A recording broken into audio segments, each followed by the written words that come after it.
أنفسنا ومن سيئات أعمالنا من يهده الله فلا مضل له ومن يضلل فلا هادي له وأشهد أن لا إله إلا الله وحده لا شريك له وأشهد أن محمدا عبده ورسوله صلى الله تعالى عليه وعلى آله وأصحابه وبارك وسلم تسليما كثيرا كثيرا. أما بعد فأعوذ بالله من الشيطان الرجيم. بسم الله الرحمن الرحيم. إن الله وملائكته يصلون على النبي يا أيها الذين آمنوا صلوا عليه وسلموا تسليما. اللہ تعالیٰ کے ہم پر بہت احسان ہے. انہیں احساناتوں میں سے ایک احسان ہم پر یہ ہے کہ اللہ تعالیٰ نے ہمیں انسان بنایا اور پھر ہمیں مسلمان بنایا اور ہمیں بہت بہترین امت میں پیدا فرمایا جس کو اشرف المخلوقات کہتے ہیں. ویسے تو اللہ تعالیٰ کے بہت احسانات ہم پر ہیں، مگر انہی احسانات میں سے ایک احسان یہ ہے کہ اللہ تعالیٰ نے ہمیں ایک عظیم دن عطا فرمایا جس دن کو جمعہ کا دن کہا جاتا ہے. ویسے تو جمعہ کا دن مسلمانوں کے لیے عید کا دن کہا جاتا ہے کیونکہ اس دن میں اللہ تعالیٰ کی بہت فضیلتیں ہیں. جیسے کہ کچھ فضیلتیں میں آپ کے سامنے عرض کرنا چاہوں گا کہ کلی کرنا، جیسے صاف کرنا، نئے کپڑے پہننا، غسل کرنا، اور ایک حدیث میں ہے کہ سورۃ الکہف پڑھنا. جو بندہ جمعے کے دن سورۃ الکہف پڑھتا ہے اس جمعے سے اگلے جمعے تک تو اس کے گناہوں کا کفارہ بن جاتا ہے.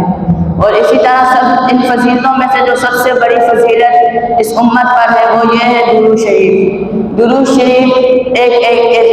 شریف ایک فضیلت ہے.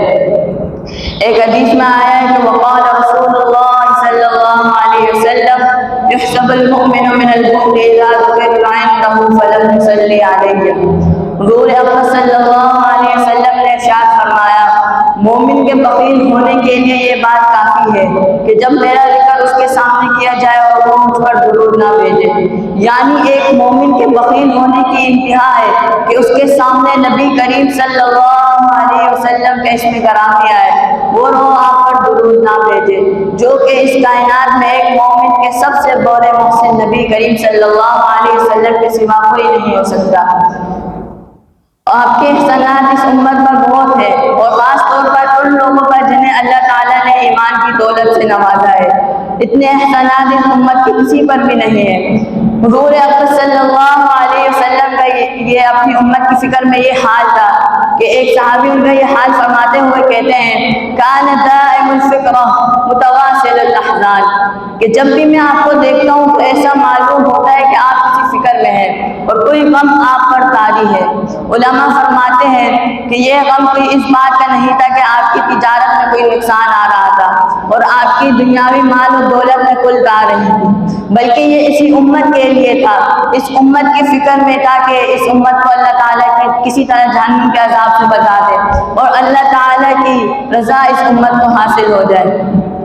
اسی طرح ایک حدیث میں آتا ہے کہ حضور اکرم صلی اللہ علیہ وسلم ایک مرتبہ مسجد نبوی میں جمعہ کا خطبہ دینے کے لیے تشریف لائے. آپ نے جیسے ہی ممبر پر پہلی قدم رکھا، پہلی سیڑھی پر قدم رکھا تو آپ نے اپنی زبان مبارک سے فرمایا آمین.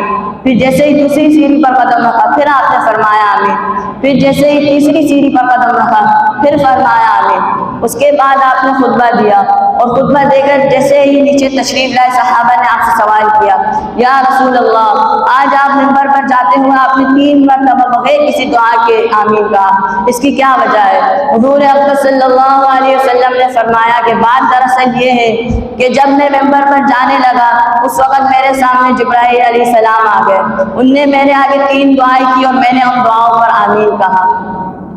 اصل میں تو وہ دعائیں تھی نہیں بلکہ وہ بد دعائیں تھی. آپ تصور کریں کہ مسجد نبوی جیسا مقدس مقام ہے اور جمعہ کا غالباً جمعہ کا دن ہے اور جمعہ کا خطبے کا وقت ہے جو دعا کی قبولیت کا وقت ہوتا ہے اور دعا کرنے والے بھی حضرت جبرائیل علیہ السلام اور آمین کہنے والے بھی حضور اکرم صلی اللہ علیہ وسلم. کسی دعا کی اس سے زیادہ قبولیت کی کیا گارنٹی ہو سکتی ہے جس میں اتنی چیزیں جمع ہوں؟ تو کہتے ہیں کہ حضرت جبرائیل علیہ السلام نے پہلی دعا یہ کی کہ ہلاک و برباد ہو جائے وہ شخص جن کے ماں باپ بڑھاپے کی حالت میں ہو، وہ ان کی خدمت کر کر اپنی مغفرت نہ کرا لے اور اپنی جنت حاصل نہ کرا لے۔ حضور اقدس صلی اللہ علیہ وسلم نے اس دعا پر آمین کہا، اور دوسری بدعا یہ دی کہ حضرت جبرائیل علیہ السلام نے، ہلاک و برباد ہو جائے وہ شخص جس پر رمضان المبارک کا پورا مہینہ گزر جائے، اس کے باوجود وہ اپنے گناہوں کی مغفرت نہ کرا لے، کیونکہ رمضان المبارک کے مہینے میں اللہ تعالیٰ کی رحمت بندوں کی مغفرت کے بہانے ڈھونڈتے ہی ہے۔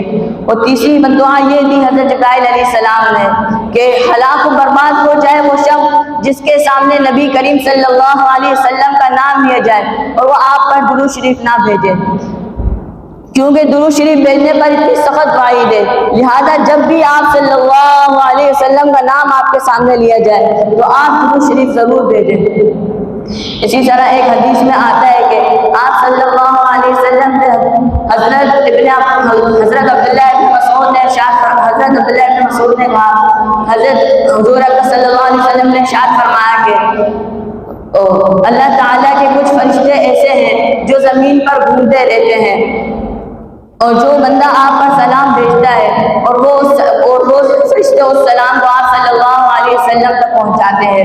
اور ایک اور حدیث میں ہے کہ حضور صلی اللہ علیہ وسلم نے فرمایا کہ آپ صلی اللہ علیہ وسلم نے فرمایا کہ اللہ تعالیٰ کے کچھ فرشتے ایسے بھی ہیں جو کوئی بندہ آپ صلی اللہ علیہ وسلم پر درود شریف بھیجتا ہے اور وہ اس درود شریف کو لے کر آپ صلی اللہ علیہ وسلم تک پہنچاتے ہیں اور باقاعدہ نام کے ساتھ پہنچاتے ہیں کہ یہ آپ کے اس بندے نے فلاں بن فلاں نے آپ کی خدمت میں یہ درود شریف بھیجا ہے۔